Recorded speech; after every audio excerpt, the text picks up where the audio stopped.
DC बहरा उम्मीदवार है, कहे को चुनाव ही नहीं है, ये तो ऐसे ही हो गया चुनाव। तो भाई काहे गली गली डोल रहे हो फिर?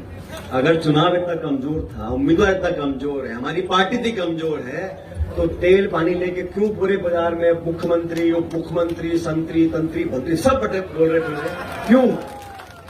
उनको पता है कि 11 महीने में जो वादे करके हम सरकार बनाए थे, उनमें से कौन सा वादा पूरा किया? यहाँ बहुत से मेरे नौजवान साथी खड़े हैं, घोषणा हुई बजट की और फलाना भाषण, आप में से किसी एक व्यक्ति को नौकरी मिली है पिछले 11 महीने में? एक को भी, एक बच्चा खड़ा है बता दे मेरे को। और मैंने पहले भी कहा था, खाद के डीएपी के क्या हाल है? अब किसान फसल में काम करना चाह रहा है, पुलिस के पहरे में तो यहाँ खाद डीएपी बढ़ रहा है, कालाबाजारी हो रही है, किसान परेशान हो रहा है। आपने वादे किए थे, ठीक है, हार जीत होती रहती है। सरकार जब भाजपा की बन गई, ऐसा आपने 11 महीने में क्या किया है जिसके दम पे आप वोट मांग रहे हो अपने पक्ष में? और आपने अगर इतना अच्छा काम किया था, आपने साल भर में जनता का मन जीत लिया था, तो फिर झोली फैलाए क्यों भटकते फिर रहे पूरे प्रदेश के अंदर, पूरे जिले के अंदर?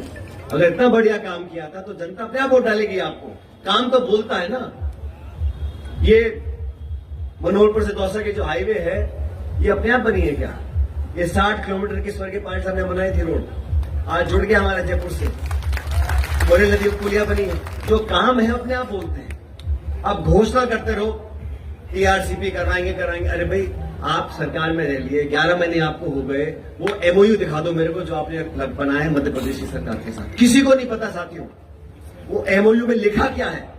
जब समझौते की कॉपी किसी के पास नहीं है, आप ताली बटवाते फिर रहे हो, हमारा हक आप मध्य प्रदेश को देके आ गए हो और यहाँ के वोट मांग रहे हो।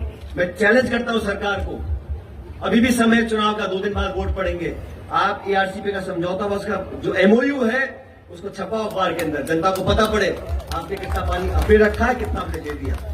तो काम करने के लिए ताकत भी चाहिए होती है, सिर्फ अफसरशाही से चाहे नहीं होता। अफसरशाही और बाबू अगर सारा काम कर दे तो जरूरत क्या नेताओं की? अगर सारे अधिकारी सारी बात जानते हैं, जनता संवाद उनका होता है, तो क्या जरूरत है एमएलएमपी बनाने की? इस सरकार में अफसर हावी है, इस सरकार में सत्ता के बड़े केंद्र हैं।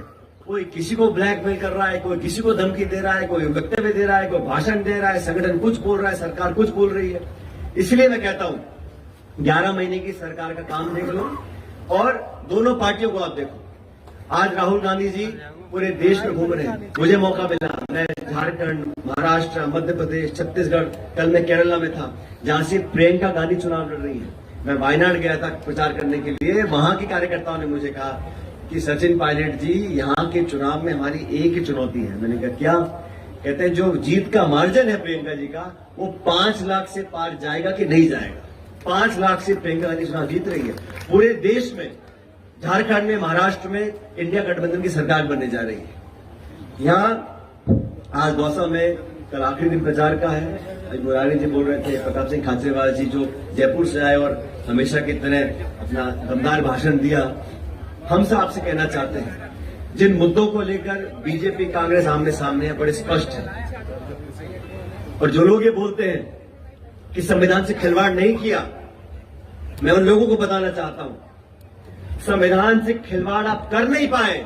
आपके 400 पार हुए नहीं, इसलिए आप नहीं कर पाए। इस संविधान की बदौलत जहां पर आरक्षण दे रखा है एससी एसटी को, गरीबों को, पिछड़ों को, उसके साथ आप छेड़छाड़ करना चाहते थे।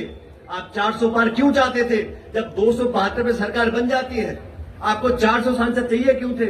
वो तो धन्य हो देश की जनता का कि ये बहुमत मिला नहीं, मिल जाता तो इनका 7 में आसमान पहुंच जाता। और मन है जो करते, मुख्यमंत्री को जेल में डाल रहे हैं, इनकम टैक्स, ईडी, सीबीआई, मर्जी किसी पर छोड़ रहे हो, बदनाम लोगों को कर रहे हो, चरित्र हनन लोगों का कर रहे हो। बड़ी मछली पकड़ेंगे, 11 महीने हो गए, कौन सा मगरमच्छ पकड़ लिया? पेपर लीक के बारे में बोलते थे, 11 महीने हो गए। अरे हम बोलते थे सरकार किसी की भी हो, मजबूती से बात रखना चाहिए। नौजवानों का अगर भविष्य खराब होगा तो खुल के बोलना चाहिए।